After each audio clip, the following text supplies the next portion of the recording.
De volta já aqui com o Bem Assim, vamos conversar agora sobre um assunto muito importante que está muito em alta, tá, pessoal? Que é a saúde mental dos jovens, dos adolescentes. Uma pesquisa do Unicef mostrou o impacto da pandemia na saúde mental de brasileiros de 12 até 35 anos. E a situação, entre os jovens que foram entrevistados chamou a atenção.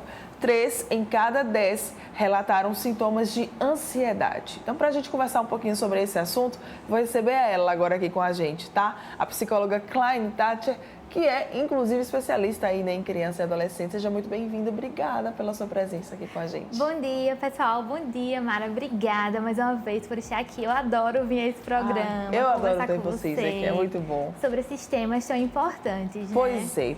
Vamos lá começar a conversar um pouquinho sobre esse assunto, porque eu acho muito interessante. Muita gente pensa que somente adulto é que pode ter ali alguma crise em relação à saúde mental, né? E não é bem assim. Não é bem assim, né? Justamente porque a saúde mental é a junção de todos os aspectos de nossa vida, né? Sim. Não está relacionado somente ao pensamento e às emoções, mas são todas estruturas, né? Num cuidado físico, emocional, social, né? Financeiro, da vida do indivíduo. Então, o adolescente, assim como o jovem, ele também está inserido dentro desse aspecto de cuidado com a saúde mental, né? Com essa necessidade de cuidado com a saúde mental. Você atua com crianças e adolescentes, correto? Isso. Hoje, quais são as principais queixas deles, assim, no consultório? Bom, Mara, é assim, com a pandemia, né, muitas coisas estão sendo levantadas, muitos aspectos de que surgiu apenas com a pandemia. Sim. Mas quando a gente trabalha com criança e adolescente, com jovens adultos, nós identificamos que, obviamente, já existiam quadros, né, existentes de transtornos mentais ou dificuldades que traziam a vida daquele indivíduo, daquele sujeito. Sim. Mas com a pandemia tem sido cada vez mais frequente a procura e a busca por um entendimento, né, de aspectos relacionados à solidão, a sintomas depressivos, a transtornos relacionados ao neurodesenvolvimento, como o TDAH, como o autismo e também como as questões de comportamento, né? Sim. Além dos comportamentos de crise, né, autolesivos que se identifica nessa faixa etária, por exemplo, da adolescência para a vida, assim, mais vida adulta, né? Certo. Já temos essa frequência e tendência de transtornos que estão cada vez mais chegando até a gente. Então, pensar no transtorno não necessariamente só o transtorno como doença ou como um CID, um diagnóstico, mas sim como características que impactam no desenvolvimento daquele indivíduo, além também desses que eu falei, o excesso de telas, né? A dependência tecnológica que tem sido cada vez mais frequente. É como se a gente estivesse sentindo agora o que realmente foram esses 2 anos de acesso ao meio digital, né? Para essa faixa etária. Tá sendo falta? Sim. Porque foram 2 anos em que a gente ficou, no caso, né? Eles ficaram basicamente aqui. Tinham aula, né? Pelas telas, tudo. Isso. Então, vamos dizer assim, o adolescente, como o jovem adulto, né? Que vem da infância, ele precisa de um processo de maturação, de desenvolvimento. Então, vamos pensar aqui, o adolescente que está vivenciando a pandemia e o pós-pandemia, ele passou por fases do seu desenvolvimento, onde elas foram, vamos dizer, tolhidas. Eles passaram dentro de um ambiente, né, que pode e é importante, que é o ambiente familiar, que traz benefícios, mas entendemos do ponto de vista psicológico e do desenvolvimento que esse adolescente ele também perdeu as outras referências que são significativas para esse desenvolvimento saudável. Então, um adolescente que antes tinha todo aquele ritual, né, da nossa sociedade, e olha que a nossa sociedade ocidental, a gente não dá tanta ênfase aos rituais de passagem da infância para a adolescência, como outras culturas.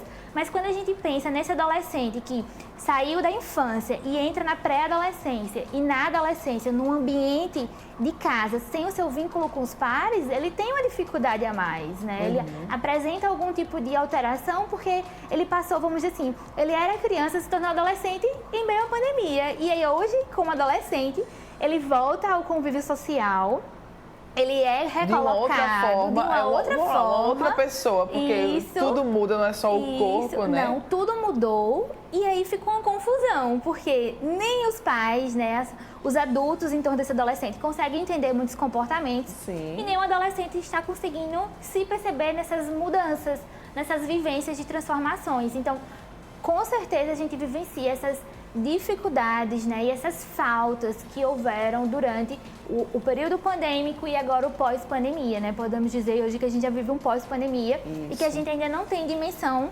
dos prejuízos e o que a gente vai precisar cada vez mais estimular ao decorrer da vida desse jovem, né, diante dessa vivência da pandemia. Ok, no começo da entrevista, né, eu falei, citei o dado lá da pesquisa do Unicef e que diz, né, deixa eu até rever aqui, né, que os jovens, né, 3 em cada 10 relataram sintomas de ansiedade.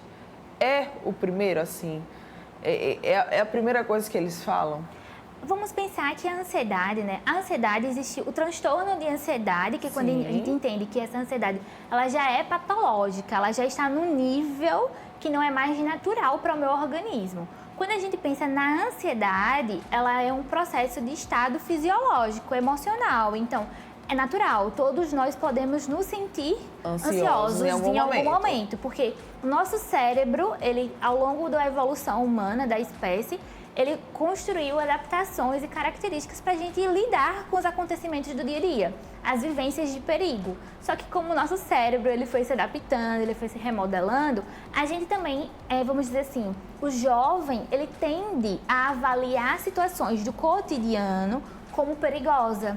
Então, por exemplo, como saiu recentemente, né, numa sala de aula onde 20 adolescentes entraram num processo de crise de ansiedade. Então, foi em Pernambuco, não foi? Isso, se eu não me engano, é. Então, imagine só que estar na sala de aula, sendo avaliado novamente, onde cada um teve a sua vivência particular, a sua realidade diante da pandemia, retornar ao ambiente escolar, onde a gente precisa fazer provas, a gente está sendo avaliado, onde aquilo vale uma nota, né? Onde aquilo diz algo sobre mim, porque as notas no ambiente escolar, elas acabam sendo associadas, né, à competência, ao autoconhecimento. Então, aquele adolescente, ele avalia a experiência da prova como algo que gera perigo. Sim. Então, aquele corpo, ele precisa ter, assim, atenção, alguma coisa está acontecendo.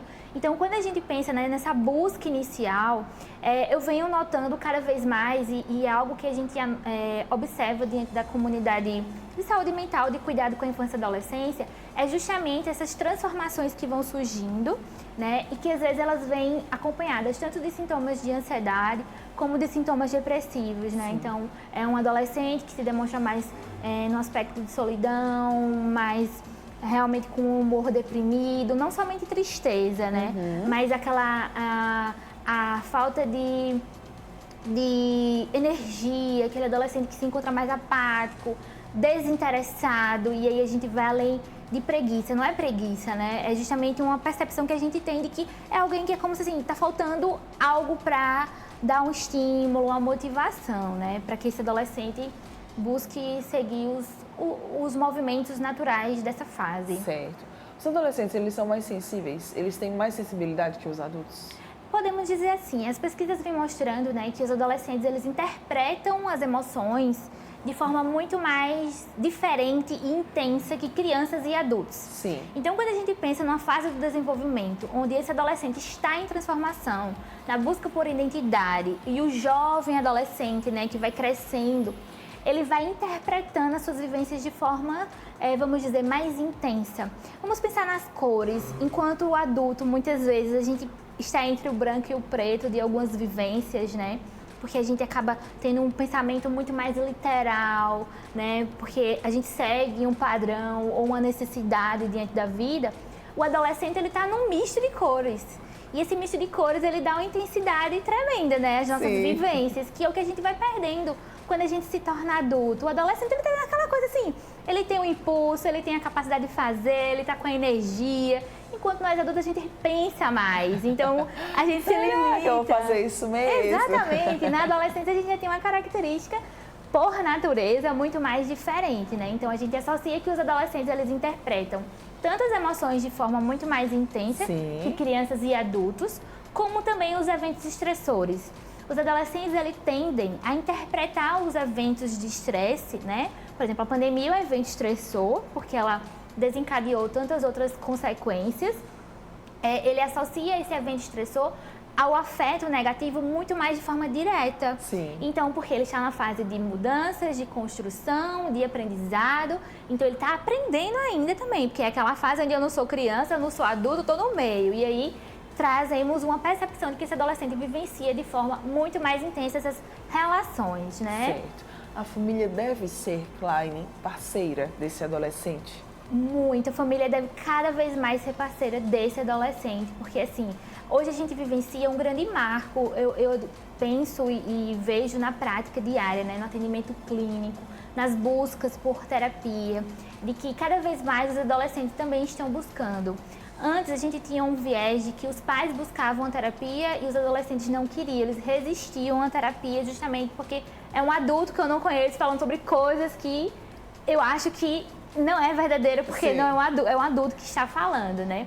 E quando a gente pensa na busca hoje, essa relação de quando a família consegue identificar que aquelas características que o adolescente está apresentando não é somente um fator porque ele quer chamar atenção ou porque ele está sendo aborrecente, porque a gente precisa excluir da nossa linguagem, né, a adolescência associada à aborrecência, mas sim esse processo de crescer e adolescer. A gente adolesce, é um processo de crescimento.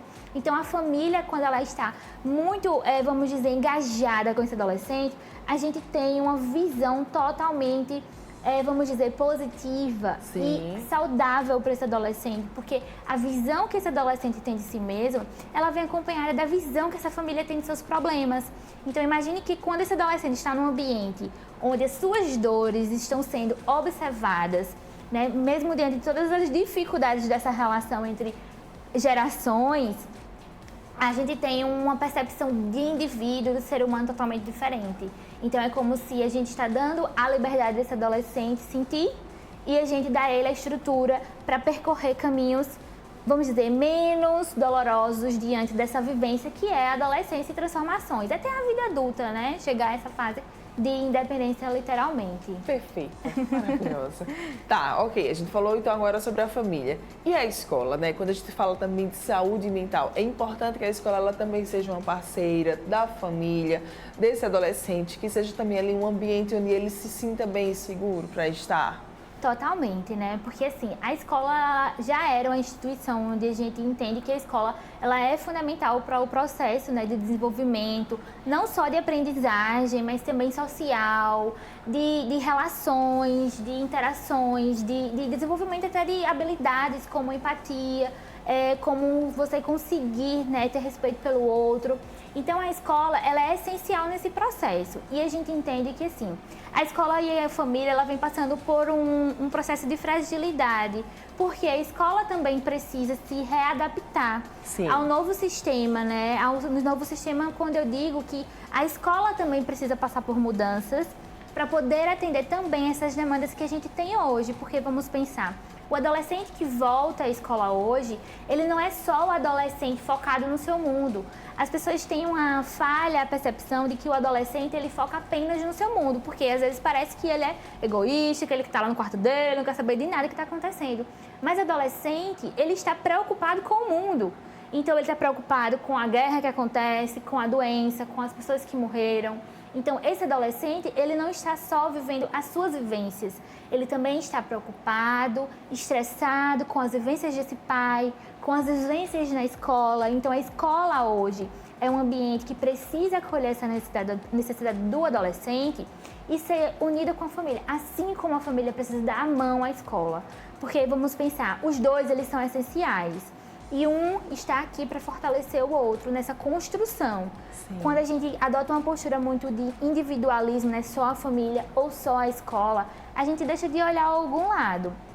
Porque na escola sempre tivemos problemas, como o bullying, como as dificuldades que existem nesse ambiente. E cada vez mais vamos pensar assim, se a gente já tinha dificuldades, pós-pandemia a gente tem mais dificuldade ainda, né? Porque esses meninos estão ressocializando, eles estão revivendo experiências e de uma outra forma agora, né? Era criança que agora é adolescente durante 2 anos que não tiveram um contato direto, que agora tem. Então a escola precisa estar muito engajada até dos seus valores, das suas percepções para as famílias, para a escola. Qual é o objetivo dessa escola, né? Qual é o seu lugar na vida dos alunos, da sociedade como um todo? Boa. E então, para a gente fechar, quais que são as dicas ou a mensagem que fica, né, quando a gente fala então sobre adolescentes, jovens e a pandemia?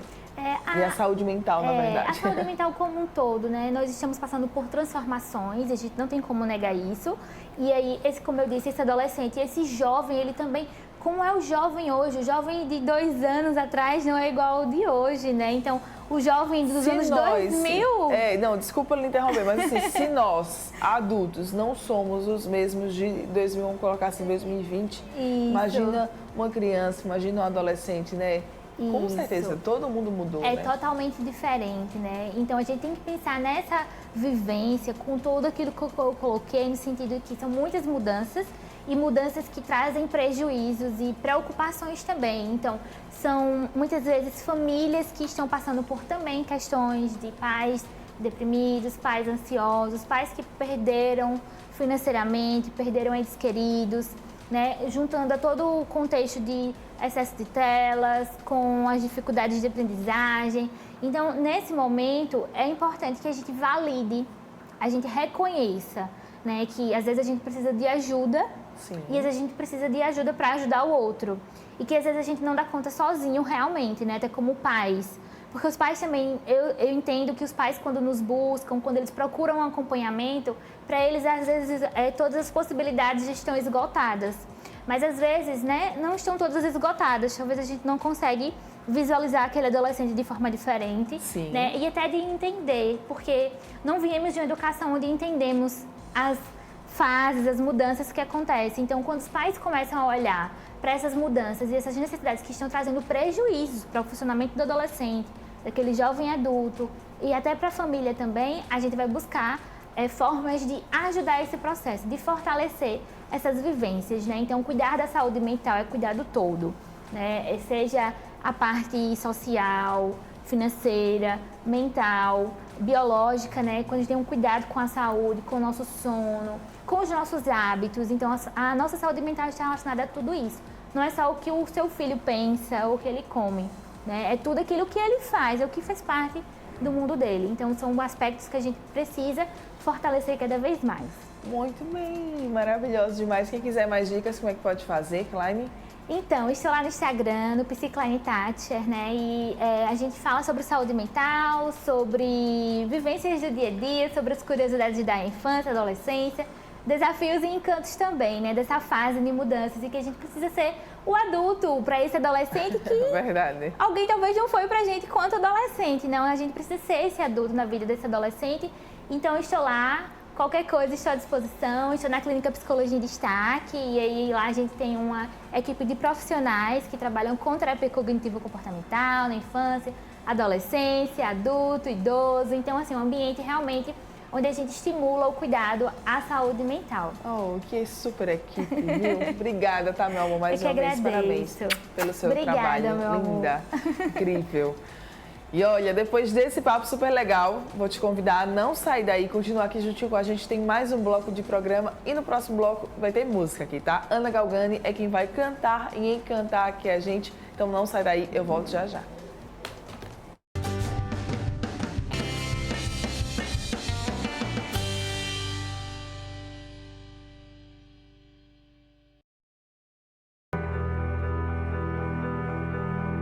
SOS Vítimas das Chuvas em Alagoas. Você tem como ajudar as famílias desalojadas que enfrentam dificuldades nos municípios alagoanos por conta das fortes chuvas e enchentes?